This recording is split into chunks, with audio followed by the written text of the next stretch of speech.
Jack turned his focus back on the court.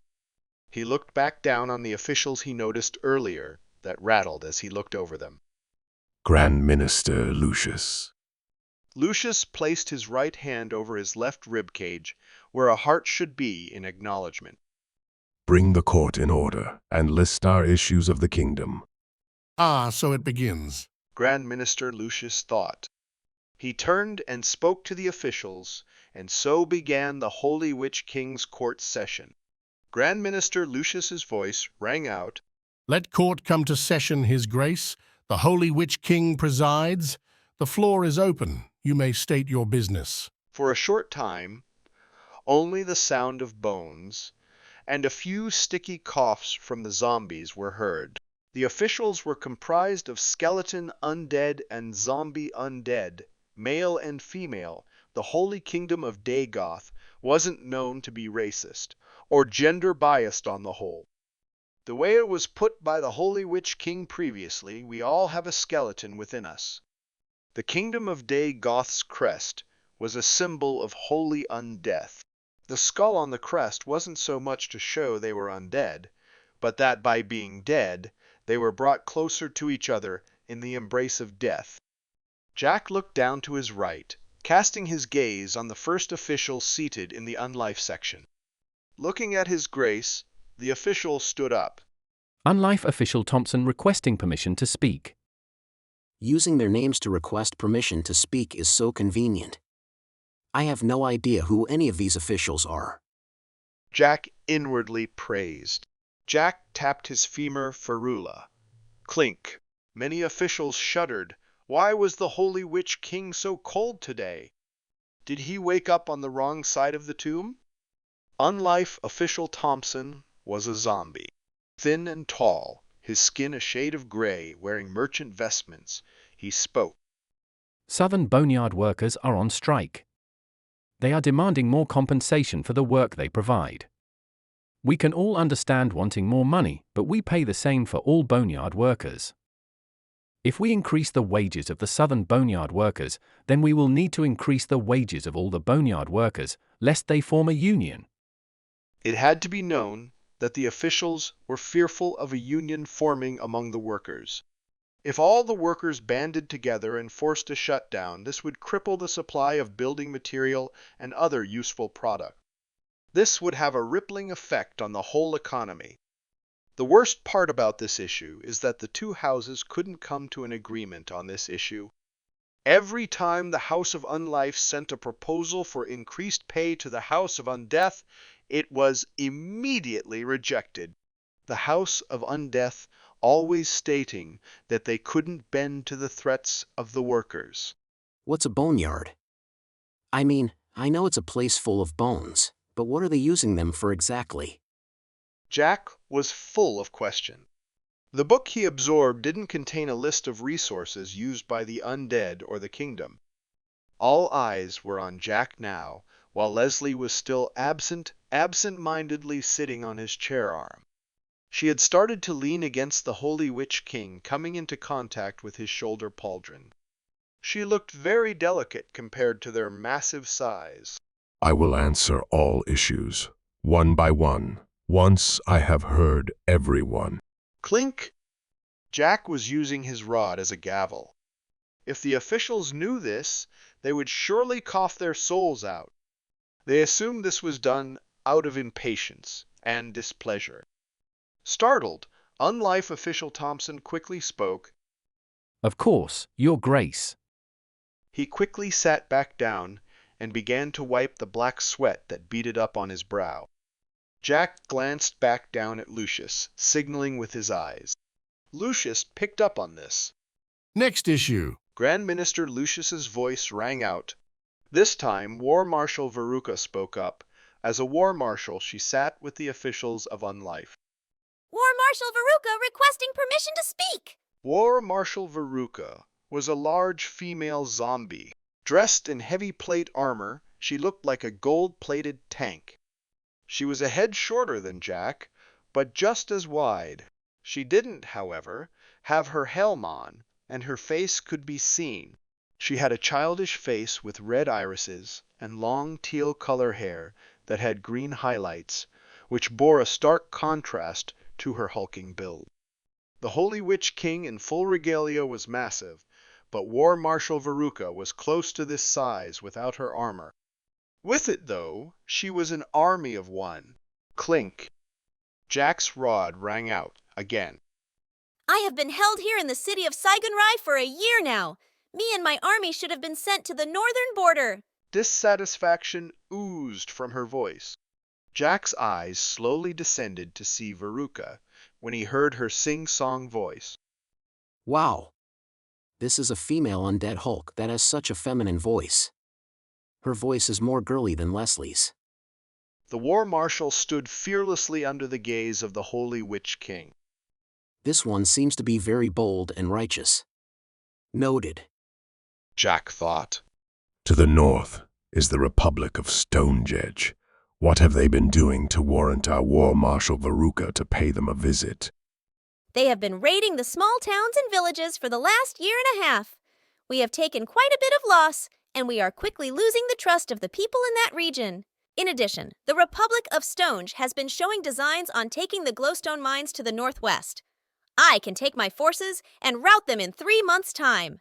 War Marshal Veruca said with a firm tone, but with her sweet sing-song voice felt out of place. Interesting. And who, may I ask, is stopping you? I presume the houses have a good reason. Jack's tone sounded slightly icy. This was something the officials hadn't expected. The Holy Witch King had always kept the same tone, no matter the situation. It was always warm and refreshing. This felt more like the angel of death. While the officials were silent in shock, even War Marshal Veruca and her fellow war marshals were dazed. Clank! This time, the femur ferula heavily hit the throne floor. This brought back a lot of the officials from their internal thoughts and surprise. Some of the officials with lesser mental ability started coughing, others rattling. With all the noise made by these undead, the phrase silent as the grave is a lie. Jack was greatly displeased. Something was weird going on, and it wasn't the undead. Grand Minister Lucius, who held War Marshal Veruca from her friendly visit to the northern border. A friendly visit? Many officials caught a nervous tick from this question. Who here didn't know of the Idol of Slaughter? This was the nickname given by the people to War Marshal Veruca. If she wasn't tied up by the nation of Borda 1,000 years ago, the Holy Witch King wouldn't have had to call down his holy hymn and be forced into entombment. Only one other war marshal was known this well, War Marshal Ken. He was known as the Whisper of Death. Unlike Veruca, who was a Holy Templar Knight, War Marshal Ken was the opposite as a Holy Assassin Grand Master. He was short, lanky, and agile. His holy, quick blade had quietly slain countless enemy generals in a shine of light from the dark. He was currently deployed defending the southeast border against the Great Tomb of Neolith. It was also widely known that War Marshal Ken was head over heels for War Marshal Veruca. The only problem was that War Marshal Veruca didn't care in the slightest. The Holy Witch King and War Marshal Veruca were the two most well-known bachelor and bachelorette of the kingdom, respectively. The House of Unlife has proposed sending War Marshal Veruca and her army many times. However, it is the House of Undeath that has denied the proposal to Vector Forces. Oh, Jack responded. A hiss of breath was heard from the zombie officials in the court. It had long been known that O was used by the Holy Witch King to show his understanding, but also his dissatisfaction. His Grace's tone was low when he spoke this. This had many officials worried for their own life. This was never a concern before, but now with the impending cleansing, it was needless to say more. War Marshal Veruca, we will have a meeting soon. Stand by for the moment and keep your dissatisfaction for our enemies. Jack calmly spoke, He felt like he was playing his part extremely well. With the clanking of armored plates, War Marshal Veruca gave a Dagoth military salute. I look forward to meeting in His Grace's presence. A smile curled at the edges of her lips. It was only now that Consort Leslie roused from her daydreams. She just so happened to be mindlessly looking at War Marshal Veruca when she smiled. Consort Leslie knew this type of smile womenfolk made.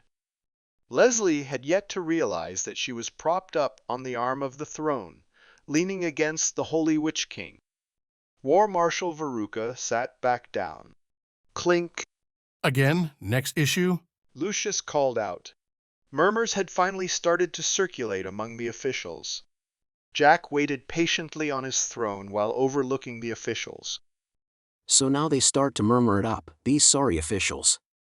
How much have they lined their pockets? It seems that it's the House of Undeath that is causing problems. If I recall correctly, the holy tome I absorbed said they are made of the clans of the kingdom. One representative per clan. Undead clans, huh? Did entire clans become undead to form them? Do they adapt to keep the clans going? Jack was pondering how the clans worked. Suddenly, Marquis Mark stood up and calmly spoke. Undeath official Marquis Mark requesting permission to speak. Jack's gaze shifted to what he considered was a new complainer. Wasn't he present at my reawaking? An undeath official? All the crap I'm going to have to deal with is most likely his house's fault. Jack was pondering what he was going to bring up. Clink. Marquis Mark inwardly frowned, but nothing could be told from his skeletal face. The people in the kingdom face a great crisis. The two biggest trading companies have merged to form the Southeastern Undead Trading Company and are currently running a monopoly on surrounding resources and trade. Marquis Mark let this soak for a moment, then continued. With this monopoly, the new trading company has crushed most of the resisting merchants and have raised the prices of most common goods. Our countermeasures can only last so long, as we release surplus from the kingdom to bring down the market prices, so they stay in affordable reach of the people. This had been the single most important issue to the Undeath official. While this was definitely an issue for the House of Unlife, they were more concerned with the encroaching enemy forces surrounding the kingdom. Many officials, not just those of the House of Unlife, felt that their kingdom had become a big piece of juicy meat that was being eyed by all the other countries. Jack pondered for a moment. What are the surrounding countries doing to combat this? Jack's question exploded in Marquis Mark's mind. This wasn't the Holy Witch King he knew. The Holy Witch King he knew would make an "oh," and then resolved the issue or moved on to the next issue. Why was it like this? Your servant is ashamed to say he doesn't know. Marquis Mark spoke. If he had a face, it would be completely red. Luckily, his skeletal face provided a great poker face, much like Jack's face. Really? I find that hard to believe. Jack paused and leaned forward on his throne, looking down at him. Marquis Mark. Many officials pondered the meaning of this statement, however. The House of Undeath officials didn't look so good. Most of them were rattling, and one zombie official who didn't have enough mental fortitude started sweating large amounts of black sweat. He was dabbing his brow continuously, failing to remain low-key. Jack had confirmed by this reaction that the House of Undeath did not have the best interest of the kingdom in mind. Seems they were in cahoots with this new trading company. Jack sat back in his seat. The price of goods weighs heavily on the kingdom and its people if they remain too high. With the people unable to purchase goods for day-to-day requirements, then it is the same as if the trading company isn't selling at all. Jack's heroic speech echoed among the officials. It could be seen that the officials of Unlife were nodding their heads, while the officials of Undeath tried to remain passive. Jack once again rested his back into his chair, no longer leaning forward. Clink! End of Chapter 8.